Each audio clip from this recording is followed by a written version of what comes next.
Welcome to your astrology and spirituality show for Friday the 13th of November. Today we are using the Tarot de Marcel cards to see what spiritual message comes up for us today.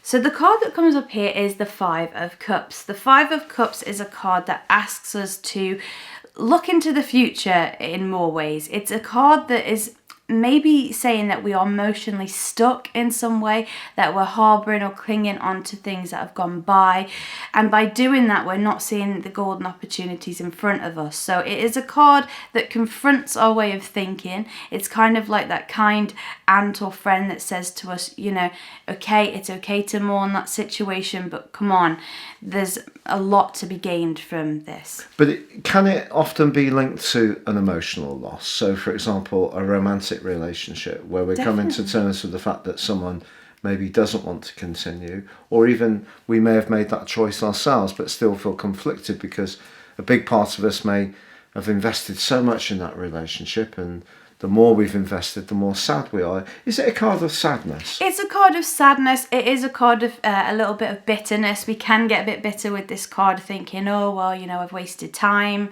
in that relationship. I could have been looking for something else. But really, there are many lessons to be learned, and all our paths lead us to, you know, different directions. So we can't get too bitter about the past. Life lessons were learned, and that's the golden opportunity. That's the pearl of wisdom to take from our life experiences. That's interesting because the moon today is in the sign of Libra, which is about balance, but it's also about a bit more detachment because, of course, it's air, but it squares, even if just briefly, with the more restrictive and sober energies of Saturn. So perhaps something is going to happen for us all today collectively. There's going to be some kind of collective awareness of the loss around COVID, or the way that our freedom of movement, not for everyone, depends on where you are in the world, may be confined in some ways, or perhaps a relationship is stuck, or we can't see someone that we care deeply for because of safeguarding, protecting them or ourselves. So some kind of limitation around our emotional responses is entirely possible today. So it's fascinating how the cards pop out and often match what the astrology suggests for that particular day.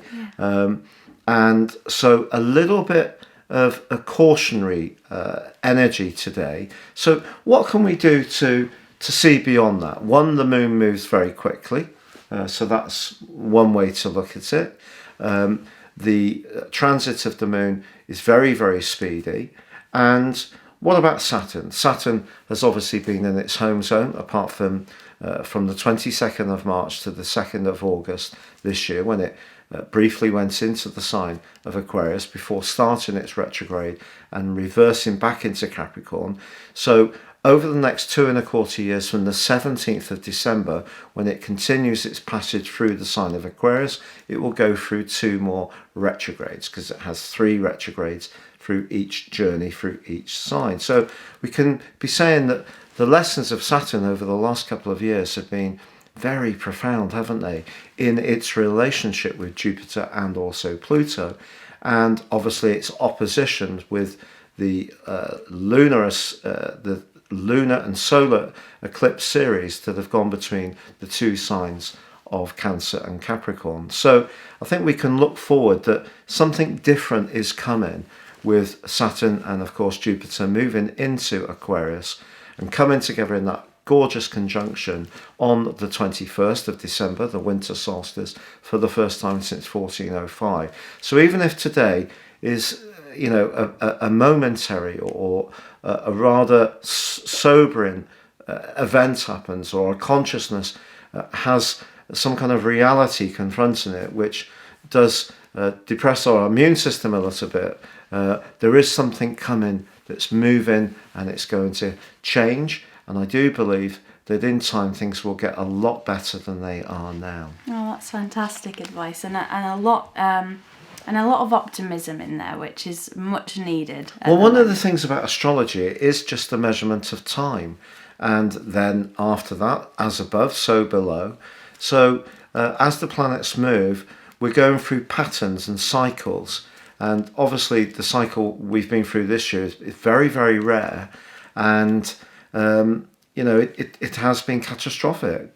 But astrologers warned that the stock market in particular would be depressed this year, because it usually is when Jupiter goes through Capricorn every 12 years. But there are some sort of moral stories that have come out from this year, like, do we travel too much without thinking about the consequences and just assume it's all right, without thinking that cheap flight, say in the UK to Europe for a weekend away, to Venice, say, is that cheap flight, we're doing it and we think it's kind of all part of a great drama, but we're not seeing our connection to the big picture in terms of the Earth.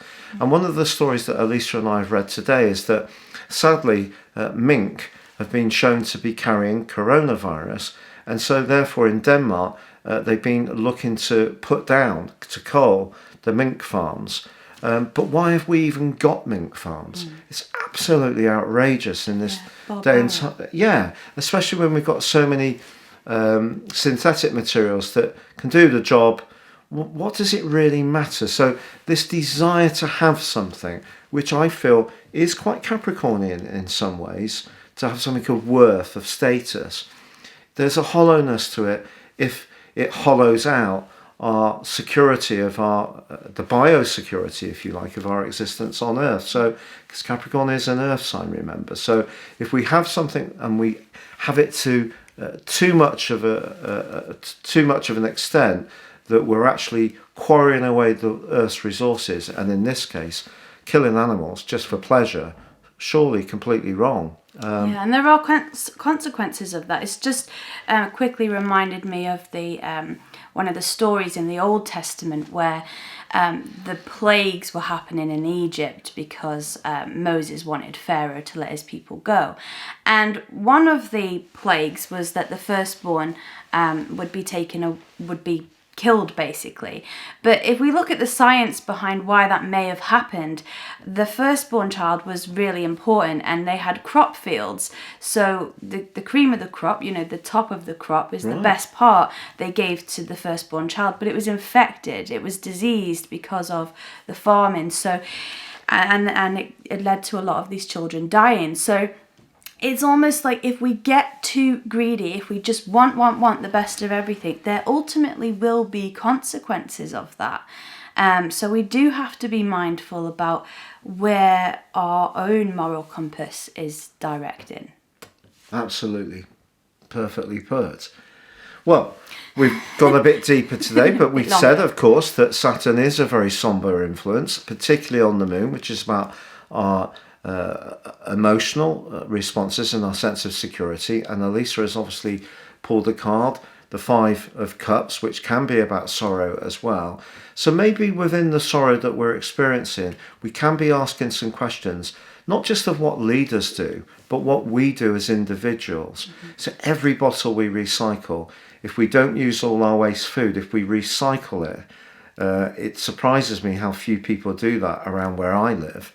You go to different parts of Britain and they're really motivated to do this and see it as a big part of where they're invested, because they're seeing that. But it doesn't seem to be such a big thing here where we are at the present time. So we can all have an impact on the environment individually. And if enough of us modify our behaviour and become more thoughtful about not buying too many clothes, buying clothes from charity shops, if they're really nice, you can get some amazing things.